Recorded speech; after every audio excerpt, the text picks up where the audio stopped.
火災逃生係生死攸關嘅抉擇，但好多流傳已久嘅常識其實係致命嘅誤區。等我哋一齊釐清呢啲迷思，掌握正確嘅火場求生知識。火場逃生迷思：迷思一，優先向上逃生。唔係，火災逃生基本原則係向下逃生。只要樓梯間冇煙霧，應立即向下撤離。若果樓梯間已經有濃煙，則應留喺原樓層，尋找安全空間避難並等待救援。迷思二，走入浴室最安全。唔係，浴室通常係火場中最危險嘅場所之一。大多數浴室門同天花板為塑膠材質，不耐高溫又容易變形，且通常缺乏對外窗，一旦被困，後果不堪設想。迷思三，開窗通風又降溫。唔係，開窗會引入大量氧氣，產生通風引燃效應，使小火瞬間變為大火。除非需要從窗戶逃生或者呼救，否則應保持門窗關閉以隔絕火勢。迷思四，搭電梯逃生最快。唔係，火場中電力系統可能隨時中斷，電梯會成為移動嘅陷阱，濃煙亦都可能灌入電梯井，造成致命危險。請務必使用樓梯逃生。迷思五，先揾濕毛巾掩口鼻。唔係，濕毛巾無法過濾濃煙中嘅一氧化碳同有毒氣體。火場逃生第一要務係立即避難，而非浪費寶貴時間尋找毛巾。如遇濃煙，應踩低姿勢爬行。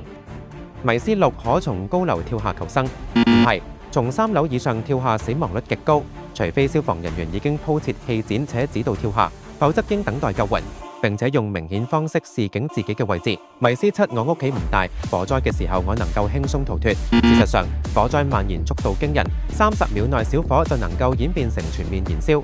濃煙同高溫會喺幾分鐘之內充滿房間，導致能見度為0，呼吸困難。實際演練逃生計劃至關重要。迷思八，聞到煙味，我會有足夠時間反應。事實上，好多火災發生喺深夜睡眠嘅時候，此時嗅覺已經唔靈敏，煙霧中嘅一氧化碳會讓人昏睡不醒。安裝並定期檢查煙霧警報器係救命關鍵。迷思九，滅火器可以解決所有初期火災。事實上，唔同火源需唔同滅火方式。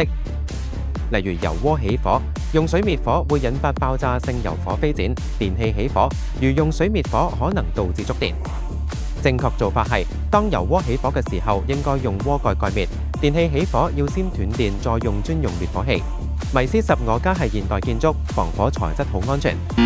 事實上，現代家居充滿合成材料，梳化、窗簾、電器燃燒嘅時候釋放有毒氣體嘅速度比舊式天然材料快得多，防火建材只能夠延緩，無法完全阻止火勢。迷思11，有裝鐵窗更安全，唔怕小偷。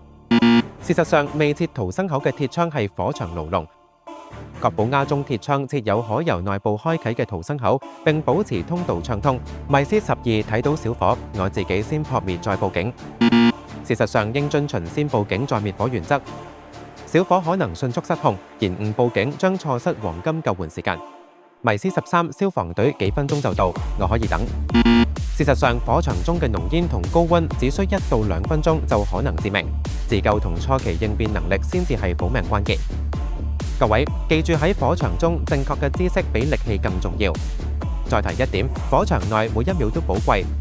折返搶救財物係消防員統計中嘅主要死因之一。記住口訣：人先逃報警組，財物別管了。分享呢啲資訊，你可能挽救嘅唔止一個家庭。